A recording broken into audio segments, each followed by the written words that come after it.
Welcome back to ABC 7 at 4. I'm Stephanie Valle in for Mark Ross. This morning, Texas Governor Greg Abbott ordered bars to close and restaurants to reduce occupancy to 50% as the number of positive cases of COVID-19 continues to rise across the state, including here in El Paso. Governor Abbott joins me now live. Governor, on Monday, you said closing Texas would be the last option when it comes to fighting the pandemic. And just last night, your Lieutenant Governor Dan Patrick was on Fox News saying the state is not stepping backwards, but now bars and restaurants are forced to close or reduce occupancy. So what do you say to small business owners who are simply looking for clear direction from the state?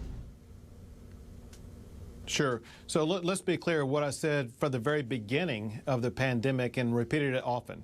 And that is, first, all of our decisions will be based upon data. Second, that we will take action as needed if certain data metrics are hit to make sure that we do contain the spread of COVID-19. Third, I was very clear from the beginning and throughout that one of the metrics I was looking at was the positivity rate. That is, the percentage of people who are tested who test positive. A month ago, the positivity rate was about 4%. For the last 2 days, it has been over 10%. Today it's 11.76%.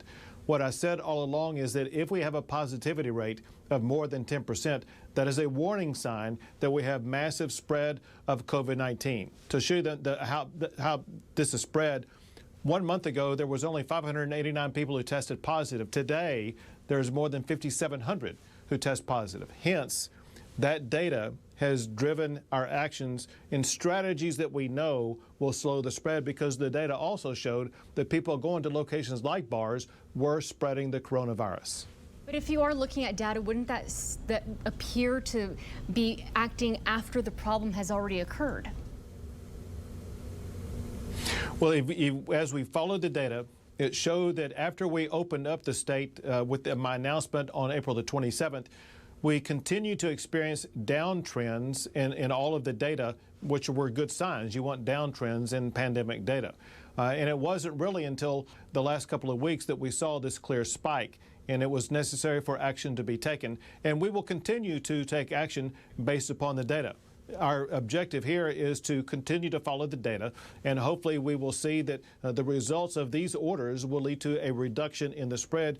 If they do not lead to a reduction in the spread, if they don't make Texas safer, it will necessitate even further action to make sure that we do bend the curve of COVID-19 and slow the spread of the coronavirus. So the bars are already closed because that went into effect at noon, but why wait on the rollback for occupancy in restaurants until Monday? If the issue of increased spread is happening now, why allow operations to continue over the weekend when more people go out to eat?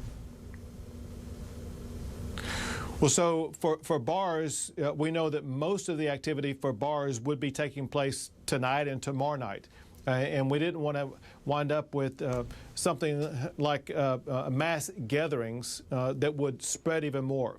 The location in the state that we were able to identify that was one of the most dangerous spreaders of COVID-19 was the bar setting. So it was most important to close them down. I think we will achieve the same result.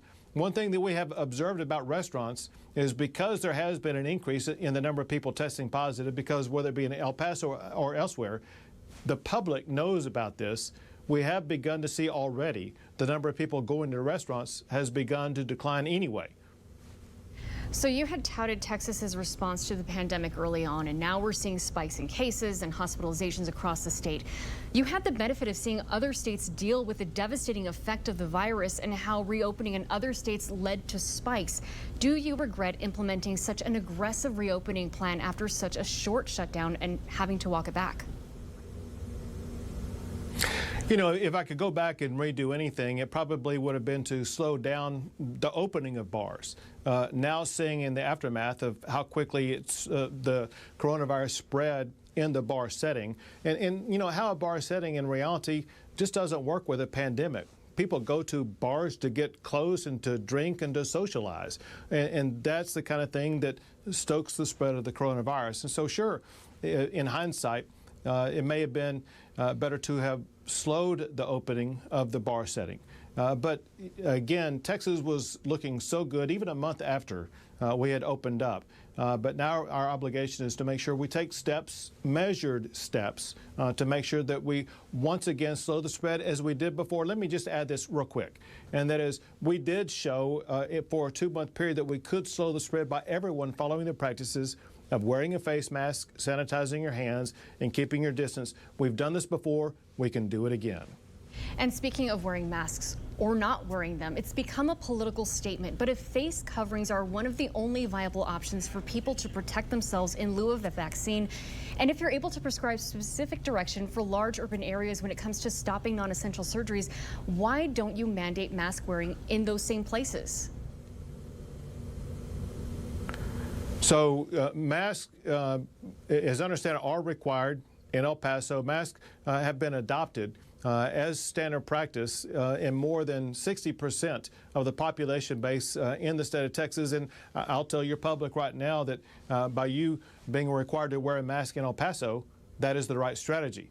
I can't tell if what you're asking about is a contrast to other areas. There are other areas of the state, some counties that still have no cases of COVID, some that have 5 or fewer cases of COVID, and for some farmer or rancher going out tending to cattle or milking a cow, it's just not the right strategy to tell them they need to wear a mask when they do so. So hence, we can create strategies that are unique to the counties and areas that are facing the stiffest challenges.